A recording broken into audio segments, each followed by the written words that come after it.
दोस्तों, इस वीडियो में बात करेंगे मेन बोर्ड आईपीओस के बारे में। तो कल से मार्केट में एक साथ तीन मेन बोर्ड आईपीओस ओपन होने वाले हैं। तो चलिए एक एक कर इन तीनों ही आईपीओस के बारे में जानेंगे और जानेंगे कि किस आईपीओ में अलॉटमेंट चांसेस सबसे ज़्यादा होने वाला है, किस में अप्लाई करना है, किस में अप्लाई नहीं करना है और रैंकिंग वाइज किस आईपीओ को ज़्यादा प्रेफरेंस देनी है। तो इससे पहले कि मैं वीडियो को शुरू करूँ, अगर आप इस चैनल पर पहली बार विजिट कर रहे हैं या फिर आपने चैनल अब तक सब्सक्राइब नहीं किया है तो चैनल को सब्सक्राइब कर लें और वीडियो को भी लाइक कर दें। लेकिन वीडियो शुरू करने से पहले मैं बता दूं, ये वीडियो सिर्फ और सिर्फ एजुकेशनल पॉइंट ऑफ व्यू से बनाई जा रही है। तो कहीं भी इन्वेस्टमेंट से पहले अपने खुद की एनालिसिस करें और अपने फाइनेंशियल एडवाइजर से भी जरूर कंसल्ट करें। पहले बात कर लेते हैं देव एक्सेलेटर आईपीओ के बारे में। तो आईपीओ 10 सितंबर से यानी कि कल से खुलने वाला है और 12 सितंबर को क्लोज होगा।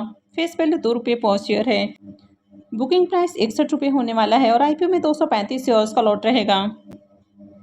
अब आईपीओ के साइज को देखें तो आईपीओ बहुत छोटा है, 143.35 करोड़ का आईपीओ है। पूरा का पूरा ये फ्रेश इशू का आईपीओ है। ये मेन बोर्ड आईपीओ है, कंपनी बीएससी और एनएससी के ऊपर लिस्ट होगी। आईपीओ में रिजर्वेशन पोर्शन को देखें तो क्यूआईबीज के लिए आईपीओ में 75% का पोर्शन है, रिटेलर्स के लिए जबकि मात्र 10% का ही पोर्शन रखा गया है। अब आईपीओ का एक तो साइज काफ़ी छोटा है, मात्र 143 करोड़ का ही आईपीओ है और रिटेलर्स का पोर्शन भी बहुत कम है, यानी कि इस आईपीओ में अलॉटमेंट मिलने की पॉसिबिलिटी बहुत कम रहेगी। एचएनआईज के लिए आईपीओ में 15% का पोर्शन रखा गया है। कंपनी के बिजनेस के बारे में बात करें तो ये कंपनी ऑफिस स्पेस प्रोवाइड करने का काम करती है, यानी कि जो बड़े बड़े सिटीज़ हैं जैसे कि दिल्ली, एनसीआर, हैदराबाद, मुंबई और पुणे जैसी जो बड़ी बड़ी सिटीज़ हैं, तो यहाँ पर कंपनी ऑफिस स्पेस रेंट पर या फिर लीज पर देने का काम करती है। तो ये कंपनी इंडिया में तो काम कर ही रही है, कंपनी इंटरनेशनली भी अपना बिजनेस लेके जाना चाह रही है, यानी कि कंपनी अपना जो नया फर्स्ट इंटरनेशनल सेंटर है वो सिडनी में ओपन करने वाली है। तो ओवरऑल बिजनेस को देखें तो अच्छा बिजनेस है। कंपनी के अगर फाइनेंशियल को देखें तो कंपनी ने 3 सालों का फाइनेंशियल दिखाया है, जिसमें कंपनी का एसेट लगातार बढ़ती हुई देखने को मिल रहा। इनकम को भी देखें तो कंपनी साल दर साल बढ़िया इनकम भी जनरेट कर रही है। कंपनी के प्रॉफिट को भी देखें तो कंपनी भी प्रॉफिटेबल है। वैसे फाइनेंशियल 23 में कंपनी लॉस में थी, 24 में प्रॉफिट में आई और फाइनेंशियल 25 में भी कंपनी प्रॉफिट में ही देखने को मिल रही है। 24 से 25 के अंदर कंपनी के प्रॉफिट में अच्छी जंप है, कंपनी के प्रॉफिट में करीब 4 गुना की जंप देखने को मिल रही है। लेकिन अगर इसके प्रॉफिट मार्जिन को देखें तो कंपनी का प्रॉफिट मार्जिन बहुत कम है। अब कंपनी 178 करोड़ का इनकम जनरेट कर रही है, जिसमें से अगर इसके प्रॉफिट मार्जिन को देखें तो ये 1.74 करोड़ है, यानी कि कंपनी का जो प्रॉफिट मार्जिन है वो बहुत कम है। वैसे इसका ईबिटा और नेटवर्थ भी कंटिन्यू इंक्रीज हुआ है। कंपनी के ऊपर अगर कर्ज को देखें तो कर्ज भी बहुत ज़्यादा है, 130 करोड़ का कर्ज है। वैसे कंपनी आईपीओ से जो फंड रेज करने वाली है तो उसमें से 35 करोड़ रुपए कर्ज के भुगतान के लिए खर्च करेगी, लेकिन उसके बावजूद भी कंपनी के ऊपर कर्ज आपको ज़्यादा ही देखने को मिलेगा, यानी कि काफ़ी रिस्की कंपनी है। यानी कि छोटी कंपनी है, 550 करोड़ का मार्केट कैप है और कंपनी के ऊपर कर्ज थोड़ा ज़्यादा है। अब इस आईपीओ के प्रीमियम को देखिए तो इसका प्रीमियम ₹10 के ऊपर ट्रेड कर रहा। आईपीओ में 235 शेयर्स का लॉट है, यानी कि एक लॉट से ₹2350 करीब प्रॉफिट की उम्मीद है। प्रीमियम को देखें तो प्रीमियम 16% से ऊपर ट्रेड कर रहा है। तो प्रीमियम को देखें तो प्रीमियम आपको डिसेंट प्राइस के ऊपर देखने को मिल रहा। कंपनी का बिजनेस भी अच्छा, फाइनेंशियल वगैरह भी ओके है, क्योंकि एक तो माइक्रो कैप साइज की कंपनी है और कंपनी के ऊपर कर्ज भी थोड़ा ज़्यादा है। वैसे वीडियो के अंत में जानेंगे कि नंबर 1 में आपको किस आईपीओ को प्रेफरेंस देनी है। तो चलिए नेक्स्ट आईपीओ को भी देख लेते हैं। नेक्स्ट आईपीओ है श्रृंगार हाउस ऑफ मंगलसूत्र आईपीओ। यह आईपीओ भी कल से खुलने वाला है और ये भी 12 को क्लोज होगा। फेस वैल्यू ₹10 पर शेयर है। बुकिंग प्राइस 165 है और आईपीओ में 90 शेयर्स का लॉट रखा गया है। यह आईपीओ 400.95 करोड़ का है, तो ये भी छोटा साइज का आईपीओ है। पूरा का पूरा ये फ्रेश इशू का आईपीओ है। आईपीओ में एम्प्लॉयज़ के लिए भी ₹15 पर शेयर का डिस्काउंट दिया गया है। ये मेन बोर्ड आईपीओ है, कंपनी बीएससी और एनएससी के ऊपर लिस्ट होने वाली है। इस आईपीओ में रिजर्वेशन पोर्शन को देखें तो यहाँ पर क्यूआईबीज के लिए 50% का पोर्शन है, रिटेलर्स के लिए 35% और एचएनआईज के लिए 15% का पोर्शन होने वाला है। अब ये तीनों ही आईपीओ एंकर इन्वेस्टर्स के लिए आज ही ओपन हो चुका है, लेकिन अब तक इनकी एंकर लिस्ट नहीं आई है। तो एंकर लिस्ट आती है तो मैं आपके साथ शेयर करूंगी। इस कंपनी के बिजनेस को देखें तो ये कंपनी मंगलसूत्र की मैन्युफैक्चरिंग और डिजाइनिंग करती है, यानी कि ऑल ओवर इंडिया के अंदर कंपनी अपना बिजनेस करती है। वैसे कंपनी इंडिया से बाहर भी अपना बिजनेस करती है। तो कंपनी B2B सेगमेंट में काम करती है, यानी कि company corporate client, wholesale jewellers और जो रिटेलर्स हैं, यानी कि देश के अंदर जो रिटेल शॉप्स ओनर हैं, कंपनी उनको सेल करती है। तो कंपनी न सिर्फ इंडिया के अंदर बल्कि कंपनी इंडिया से बाहर भी अपना बिजनेस करती है। तो company UK, New Zealand, UAE, USA और फिजी में भी अपना बिजनेस कर रही है और कंपनी के क्लाइंट लिस्ट में बड़े बड़े क्लाइंट्स देखने को मिल जाते हैं, तो इसमें Malabar Gold, Titan, JRT Jewellers, Reliance Retail, तो इस तरह के बड़े बड़े नाम हैं। कंपनी दामास ज्वेलरी जो यूएई का ब्रांड है, तो कंपनी इनके साथ भी बिजनेस करती है, तो बढ़िया बिजनेस है। इसके भी फाइनेंशियल को देखें तो कंपनी का एसेट और इनकम कंटिन्यू इंक्रीज हुआ है। कंपनी के प्रॉफिट को देखें तो फाइनेंशियल 23 में कंपनी का प्रॉफिट जहां 23 करोड़ है, 24 में बढ़ के 31 करोड़ और फाइनेंशियल 25 के अंदर 61 करोड़ का प्रॉफिट है।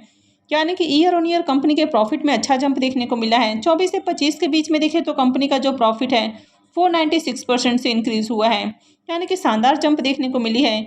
ईबीटा और नेटवर्थ भी इंक्रीज हुआ है। कंपनी के अगर रिजर्व को देखें तो कंपनी के पास अभी 123 करोड़ का रिजर्व है और अगर कर्ज को देखें तो 123 करोड़ का कर्ज भी है, यानी कि डेट का भी ज़्यादा इशू नहीं है, तो ठीक ठाक फाइनेंशियल है।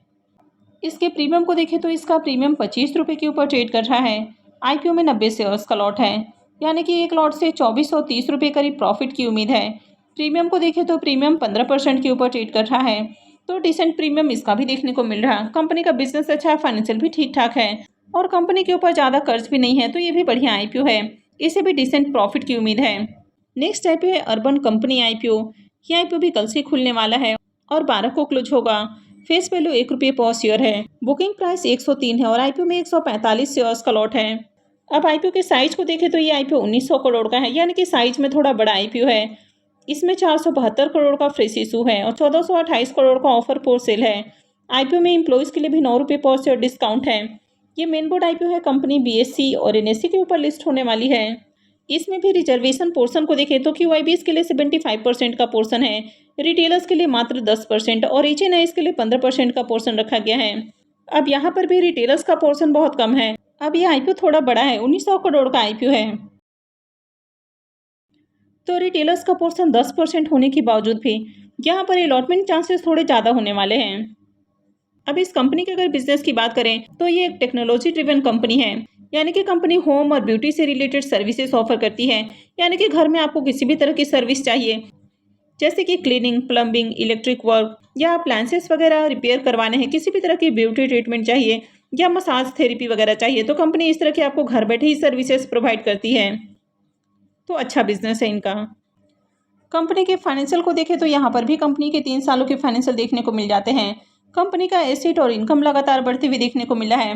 अब फाइनेंशियल 23 में कंपनी 312 करोड़ के लॉस में थी, 24 में इनका जो लॉस है वो कम होकर 52 करोड़ हुआ और अभी कंपनी लॉस से प्रॉफिट में आ चुकी है। कंपनी का प्रॉफिट 239 करोड़ देखने को मिल रहा है, यानी कि फाइनेंशियल 25 के अंदर ये कंपनी प्रॉफिटेबल हो चुकी है। तो शुरुआत में इस तरह के जो भी स्टार्टअप आपको देखने को मिल जाते हैं जो कि टेक्नोलॉजी ड्रिवन काम करते हैं, तो स्टार्टिंग में इनको मार्केट शेयर कैप्चर करने के लिए काफ़ी ज़्यादा इन्वेस्टमेंट करना होता है, काफ़ी सारे सर्विसेज फ्री में भी देने होते हैं। तो शुरुआत में इस तरह की कंपनियां लॉस में होती हैं, लेकिन जैसे जैसे कंपनियों का मार्केट शेयर बढ़ता है, कंपनी भी प्रॉफिटेबल हो जाती है, तो कंपनी अब प्रॉफिट में आ चुकी है। कंपनी का नेटवर्थ और रिजर्व भी लगातार बढ़ते हुए देखने को मिला है। कंपनी के पास अभी 2646 करोड़ का रिजर्व है, यानी कि अच्छा खासा रिजर्व भी है। इसके प्रीमियम को देखें तो इसके प्रीमियम में कंटिन्यू तेजी देखने को मिल रही है। अभी इसका प्रीमियम 35-35.5 रुपये के ऊपर जा पहुंचा है। आईपीओ में 145 शेयर्स का लॉट है, यानी कि एक लॉट से 5147 रुपये करीब प्रॉफिट की उम्मीद है। प्रीमियम को देखें तो प्रीमियम 34% से भी ऊपर ट्रेड कर रहा है, तो इसका प्रीमियम काफ़ी हाई प्राइस के ऊपर ट्रेड कर रहा है, क्योंकि एक तो कंपनी का बिजनेस मॉडल आपको यूनिक देखने को मिलता है। ऐसी मार्केट में दूसरी कंपनी नहीं है, यानी कि मोनोपोली टाइप इनका बिजनेस देखने को मिल जाता है। कंपनी के फाइनेंशियल भी अट्रैक्टिव है। वैसे फाइनेंशियल 24 तक कंपनी लॉस में थी, लेकिन अब कंपनी प्रॉफिटेबल हो चुकी है। यानी कि जिस तरह से कंपनी का बिजनेस है, तो फ्यूचर में यहाँ पर काफ़ी ज़्यादा ग्रोथ की अपॉर्चुनिटी है और यही रीजन है कि प्रीमियम में आपको जंप देखने को मिल रही है, तो इससे भी बढ़िया प्रॉफिट की उम्मीद है। तो चलिए अब देख लेते हैं कि रैंकिंग वाइज किस आईपीओ को ज़्यादा प्रेफरेंस देनी है। तो नंबर 1 के ऊपर जिस आईपीओ को प्रेफरेंस दिया जाना चाहिए वो आईपीओ हो सकता है अर्बन कंपनी आईपीओ, क्योंकि एक तो आईपीओ का साइज बड़ा है, यानी कि 1900 करोड़ का ये आईपीओ है और रिटेलर्स का पोर्शन भले ही इसमें 10% का है, लेकिन फिर भी रिटेलर्स का अच्छा खासा पोर्शन हो सकता है और इसका प्रीमियम भी देखें तो काफ़ी हाई प्राइस के ऊपर देखने को मिल रहा है। 34% से ऊपर इसका प्रीमियम ट्रेड कर रहा है। नंबर 2 के ऊपर श्रृंगार हाउस ऑफ मंगलसूत्र आईपीओ को रखा जाना चाहिए। अब यहाँ पर भी देखें तो आईपीओ तो 400 करोड़ का है, लेकिन रिटेलर्स का यहाँ पर 35% का पोर्शन है और प्रीमियम को भी देखें तो प्रीमियम भी ठीक ठाक प्राइस के ऊपर ट्रेड कर रहा है। अब देव एक्सेलेटर आईपीओ की बात करें तो ये आईपीओ बहुत ही छोटा है, 143 करोड़ का ये आईपीओ है, तो काफ़ी छोटा साइज का आईपीओ है और रिटेलर्स का पोर्शन भी मात्र 10% का है। यानी कि रिटेल पोर्शन में अलॉटमेंट मिलने की यहाँ पर पॉसिबिलिटी बहुत कम होने वाली है। तो प्रीमियम तो ठीक ठाक प्राइस के ऊपर ट्रेड कर रहा है, पर यहाँ पर अलॉटमेंट मिलने के चांसेस बहुत कम है। तो इस आईपीओ को तीसरे नंबर के ऊपर रखा जा सकता है, यानी कि यहाँ पर अलॉटमेंट मिलने के चांसेस सबसे कम होने वाले हैं।